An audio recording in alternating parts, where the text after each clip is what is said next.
Assalamualaikum warahmatullahi wabarakatuh. Perkenalkan, kami dari kelompok 7, materi IPA SD, yang akan membahas materi mengenai makhluk hidup dan cara berprosesnya. Adapun kelompok dari kelompok 7 adalah saya sendiri, Siti Elena Cita, NPM 1913053016, nomor absen 27. Perkenalkan, nama saya Dina Estiliana, NPM 19130531108, nomor absen 8.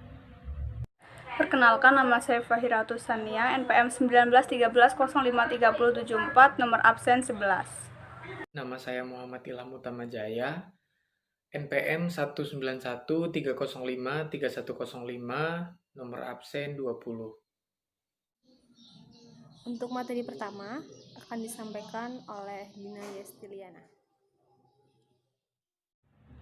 Langsung saja pada materi yang pertama, yaitu ciri khusus makhluk hidup.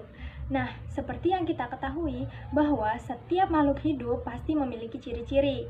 Nah, ciri-ciri ini berfungsi untuk membedakan antara makhluk hidup satu dengan makhluk hidup lainnya. Dan juga, ciri-ciri ini berfungsi untuk membedakan benda hidup dan benda mati. Ciri-ciri makhluk hidup dibagi menjadi dua jenis, yaitu ciri umum dan ciri khusus. Sebelum kita membahas ciri khususnya, kita harus mengetahui terlebih dahulu ciri umum dari makhluk hidup. Nah, ciri-ciri umum makhluk hidup apa aja sih?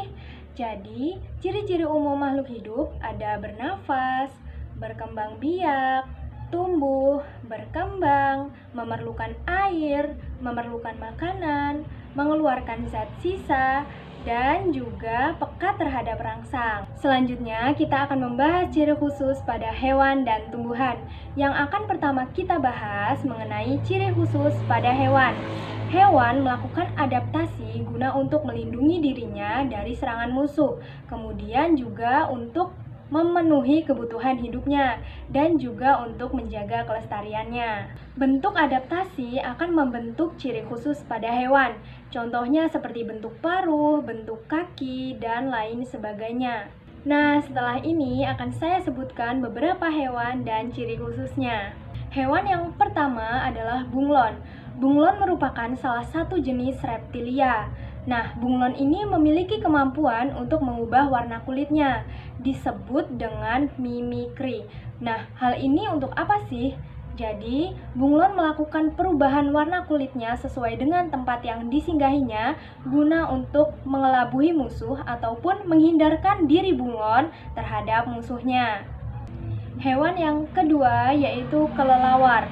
Kelelawar merupakan jenis hewan yang aktif pada malam hari, seperti mencari makan dan lain sebagainya dilakukan pada malam hari. Maka dari itu, kelelawar biasa disebut dengan hewan nokturnal. Dan juga kelelawar ini memiliki pendengaran dan penciuman yang sangat tajam, serta dapat mengeluarkan suara yang tinggi sekali sehingga manusia tidak mampu untuk mendengarnya. Hewan yang ketiga yaitu cicak. Cicak merupakan hewan reptil yang biasa kita temukan di dinding rumah kita. Cicak berwarna abu-abu, tetapi ada juga cicak yang berwarna coklat kehitam-hitaman. Panjang cicak biasanya 10 cm. Kemudian, cicak memiliki lidah yang sangat panjang. Hal ini berguna untuk menangkap mangsanya. Kemudian, pada kaki cicak memiliki zat perekat yang membuat cicak dapat menempel. Dan juga ekor cicak dapat tumbuh secara alami setelah ia memutuskan ekornya untuk mengelabui musuhnya. Hewan yang keempat yaitu bebek. Bebek merupakan hewan sebangsa burung yang sering hidupnya di air. Bebek memiliki paruh yang datar dan tumpul. Hal ini berguna untuk menyaring makanan yang ia dapatkan dari air. Bebek memiliki bentuk kaki yang pendek dan berselaput di bagian jari-jarinya. Selaput pada jari-jari bebek berguna untuk berenang. Hewan yang kelima yaitu kucing. Kucing biasa kita temui di sekitar rumah kita. Pada telapak kaki kucing, ia memiliki bantalan empuk yang berfungsi untuk menyembunyikan kukunya dan meredam suara langkah kakinya agar mangsanya tidak mendengar ataupun melihat keberadaan kucing. Kucing juga memiliki penglihatan yang sangat bagus. Pada malam hari, mata kucing terlihat bersinar. Oleh karena itu, kucing dapat dengan mudah untuk melihat sesuatu pada kegelapan. Hewan yang keenam yaitu burung. Burung merupakan kelompok hewan bertulang belakang yang memiliki sayap dan bulu. Bentuk paruh burung jenis satu dengan jenis lainnya berbeda-beda, disesuaikan dengan makanannya. Contohnya, burung elang. Burung elang adalah pemakan daging. Maka dari itu, burung elang memiliki paruh yang tajam dan bengkok untuk mencabik mangsanya. Nah, selanjutnya kita akan membahas ciri khusus pada tumbuhan. Tumbuhan yang pertama yaitu bunga teratai. Bunga teratai memiliki bentuk daun yang lebar dan tipis, serta memiliki bunga yang indah. Bentuk daun yang lebar dan tipis digunakan untuk mempermudah bunga teratai untuk melakukan fotosintesis dengan menguapkan air sebanyak-banyaknya. Tumbuhan yang kedua yaitu pohon cemara. Pohon cemara memiliki habitat pada suhu yang panas. Apabila kita perhatikan, maka daun pohon cemara memiliki bentuk yang runcing. Hal ini ditujukan agar mengurangi penguapan. Tumbuhan yang ketiga adalah kaktus. Kaktus merupakan salah satu tumbuhan yang banyak dikembangkan di negara Indonesia. Kaktus ini merupakan tumbuhan tropis. Kaktus memiliki bentuk batang yang tebal dan berguna untuk menyimpan air pada saat kekeringan. Tumbuhan yang keempat yaitu kantung semar. Kantung semar merupakan jenis tumbuhan tropis. Kantung semar pemakan serangga. Seperti namanya, kantung semar, ia memiliki kantung dan di dalamnya terdapat berupa cairan yang digunakan untuk menarik mangsanya atau serangga tersebut. Nah, pada saat serangga masuk ke dalam cairan kantung semar, lalu tutup pada kantung tersebut akan menutup rapat. Dan cairan tersebut berfungsi untuk mencerna serangga atau mangsanya. Tanaman yang kelima yaitu bakau. Bakau merupakan jenis tanaman yang hidup di pinggiran pantai. Karena ia hidup di pinggiran pantai, otomatis kadar garamnya akan tinggi. Bakau menyaring garam dengan menggunakan akarnya. Dan jika kadar garam yang diserap berlebihan, maka bakau akan mengeluarkan kadar garam tersebut melalui batang dan daunnya. Tumbuhan yang keenam adalah eceng gondok. Eceng gondok merupakan salah satu tumbuhan yang mengapung di air tawar. Eceng gondok memiliki batang daun yang berongga seperti spons. Agar eceng gondok mampu bertahan hidup dan mengapung di air tawar. Tumbuhan yang ketujuh adalah putri malu. Putri malu merupakan salah satu jenis tanaman yang sangat peka terhadap sentuhan. Jadi, putri malu ini sangat peka terhadap sentuhan dari tangan maupun dari benda-benda di sekelilingnya. Contohnya, apabila kita memegang daun putri malu, maka daun putri malu akan mengatup. Tumbuhan yang ke-8 adalah pohon jati. Pohon jati memiliki cara beradaptasi sendiri terhadap lingkungannya. Pada saat musim kemarau atau musim panas, pohon jati akan menggugurkan daunnya untuk mengurangi penguapan. Tanaman yang ke-9 adalah Rafflesia atau Rafflesia arnoldi. Tanaman ini sama seperti kantung semar. Ia memiliki cara tersendiri untuk menarik mangsanya agar mendekati tanaman tersebut. Tanaman Rafflesia juga memiliki bau yang sangat menyengat dan juga ia memiliki cairan seperti kantung semar di tengahnya untuk menarik mangsanya. Baik, selanjutnya saya akan menjabarkan materi tentang pengaruh kegiatan manusia terhadap keseimbangan lingkungan. Keseimbangan lingkungan dapat terwujud apabila terjadi keselarasan dan keseimbangan antara komponen biotik dan abiotik. Apabila terjadi gangguan pada kedua komponen tersebut, keseimbangan lingkungan akan terganggu. Terdapat dua jenis faktor yang menyebabkan perubahan keseimbangan dalam ekosistem, yaitu faktor alami dan faktor manusia. Peristiwa alam ada yang menimbulkan bencana disebut dengan bencana alam. Bencana alam itu seperti Banjir, tanah longsor, tsunami dapat menyebabkan terputusnya rantai makanan. Faktor lain penyebab perubahan keseimbangan ekosistem adalah faktor manusia yang melakukan berbagai kegiatan untuk memenuhi kebutuhan hidupnya. Terdapat beberapa kegiatan manusia yang secara langsung mempengaruhi keseimbangan ekosistem. Kegiatan tersebut antara lain kegiatan penebangan pohon dan pembakaran pohon di hutan, perburuan hewan hutan yang tidak terkendali, dan memperjualbelikan hewan langka yang dilindungi. Kegiatan lain berupa pemakaian pupuk buatan yang berlebihan, kegiatan pembuangan sampah dan limbah secara sembarangan, dan beberapa kegiatan lainnya yang mencemari lingkungan. Kegiatan lain manusia yang menimbulkan dampak sangat besar adalah kebiasaan membuang sampah dan limbah berbahaya secara sembarangan. Kegiatan ini akan menimbulkan pencemaran lingkungan yang berakibat fatal bagi komponen-komponen ekosistem yang tinggal di dalamnya. Tidak hanya itu, berbagai jenis kegiatan manusia dapat menimbulkan pencemaran air, tanah, udara, dan bahkan bunyi. Semuanya menyebabkan terganggunya keseimbangan ekosistem. Baik, di sini saya akan memaparkan materi tentang pengaruh kegiatan manusia terhadap keseimbangan lingkungan. Keseimbangan lingkungan itu akan terjadi apabila ada keselarasan dan keseimbangan antara dua faktor komponen. Yang pertama ada komponen biotik dan abiotik. Apabila tidak ada terjadinya dua komponen tersebut, maka akan terjadinya gangguan keseimbangan lingkungan. Sejauh ini ada dua faktor yang menyebabkan kerusakan lingkungan.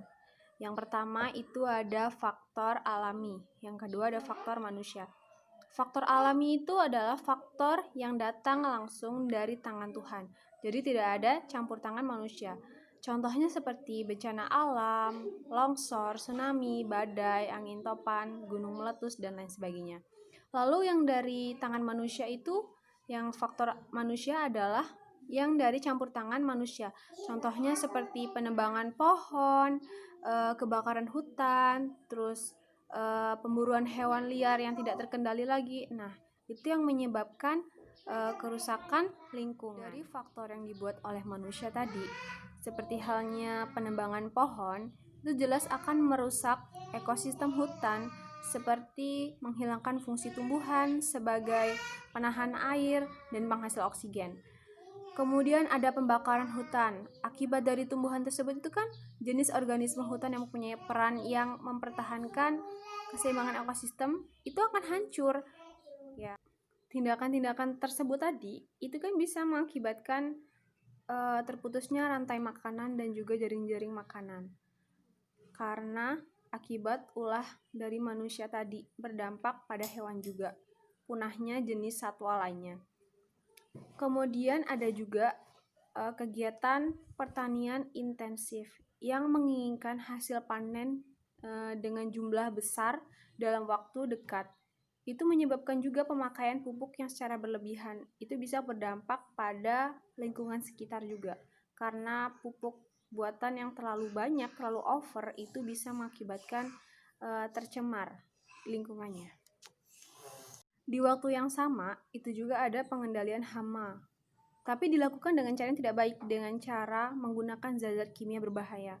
Nah, kedua kegiatan ini tadi kan dapat merusak sumber makanan ya, dan tempat tinggal berbagai jenis organisme lainnya. Kemudian ada lagi penggunaan pestisida buatan, juga membunuh hewan-hewan, selain hama yang mempengaruhi keseimbangan ekosistem juga. Jadi hama-hama yang hidup itu tidak selamanya tidak baik ya. Ada juga yang baik, ada juga yang berpengaruh kepada ekosistem lingkungan, yang mendukung, yang membantu ekosistem lingkungan.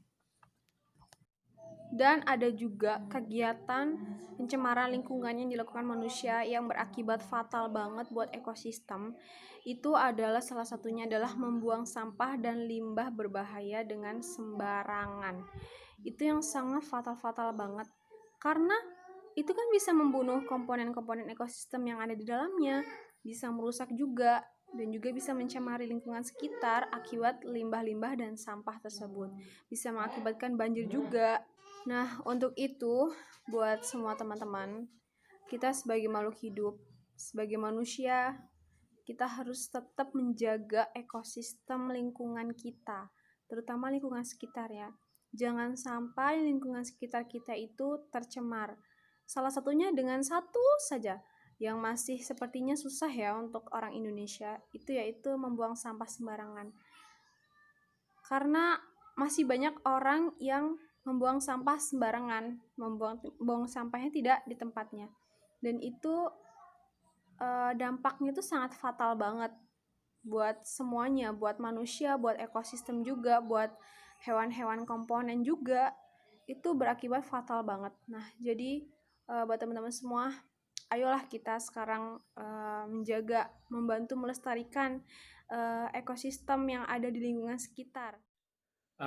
Kesimpulan, makhluk hidup memiliki ciri-ciri kehidupan untuk berevolusi atau mengalami perkembangan bentuk hidup, perkembangbiakan makhluk hidup pada hewan, tumbuhan, dan manusia. Secara garis besar, ada dua cara perkembangbiakan hewan, yakni secara generatif dan vegetatif. Perkembangbiakan pada tumbuhan juga dibagi dua, yaitu vegetatif dan generatif. Pada perkembangbiakan manusia, perkembangbiakan harus diawali tahapan pertumbuhan menuju kedewasaan. Manusia dapat memulai proses perkembangbiakan ketika sudah dewasa. Sebelum dewasa, manusia mengalami proses menuju kedewasaan yang ditandai dengan masa pubertas. Tahapan masa pubertas merupakan salah satu tahapan yang selalu dilalui oleh setiap manusia. Jadi, selama masa pubertas, setiap manusia akan mengalami pertumbuhan yang sangat cepat dan disertai banyak perubahan. Masa pubertas dimulai pada usia 9-14 tahun dan berakhir menjelang usia 20 tahunan dengan ditandainya berhentinya pertambahan tinggi badan. Terdapat dua jenis faktor yang menyebabkan perubahan keseimbangan di dalam ekosistem, yakni faktor alami dan faktor manusia. Faktor alami yang menyebabkan perubahan keseimbangan lingkungan adalah peristiwa dalam peristiwa alam. Ada yang menimbulkan bencana disebut bencana alam. Bencana alam tersebut terjadi karena secara alami dan tidak disebabkan oleh kegiatan manusia. Faktor lain penyebab perubahan keseimbangan ekosistem adalah faktor manusia yang melakukan berbagai kegiatan untuk memenuhi kebutuhan hidupnya. Kegiatan tersebut antara lain kegiatan penebangan pohon-pohon di hutan dan pembakaran hutan. Perburuan hewan hutan yang tidak terkendali termasuk memperjualbelikan hewan langka dan dilindungi. Terima kasih.